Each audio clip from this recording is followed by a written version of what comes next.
Mamadou Goudiaby, secrétaire général de la centrale syndicale OGTS, à laquelle est affilié le syndicat majoritaire de Dakar Dem Dikk. Et je suis chargé des contentieux dans le syndicat des travailleurs de Dakar Dem Dikk. Nous y reviendrons beaucoup plus largement, mais mon appel aujourd'hui, c'est un cri de cœur.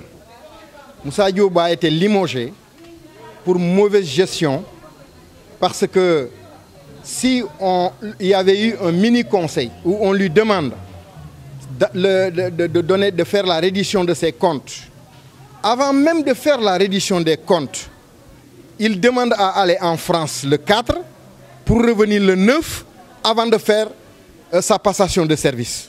C'est un scandale. Pourquoi aller en France? Pour des affaires privées, d'accord?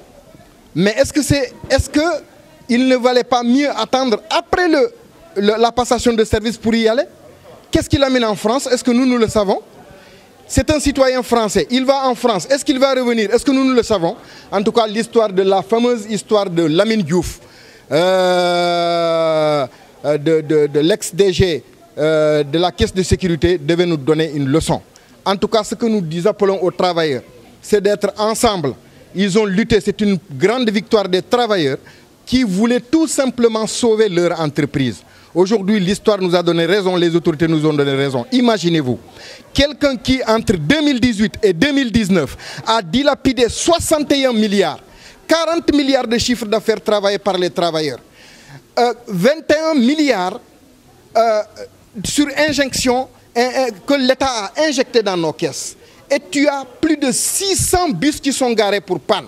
Celui qui le fait, si on lui demande des comptes et qu'on le laisse aller en France, dès qu'on lui a limogé, il demande d'aller en France, on ne devrait pas accepter. Je demande au président de la République de retenir tous ces papiers, de le bloquer jusqu'à après la passation de service avant qu'il ne puisse voyager et aller où il veut.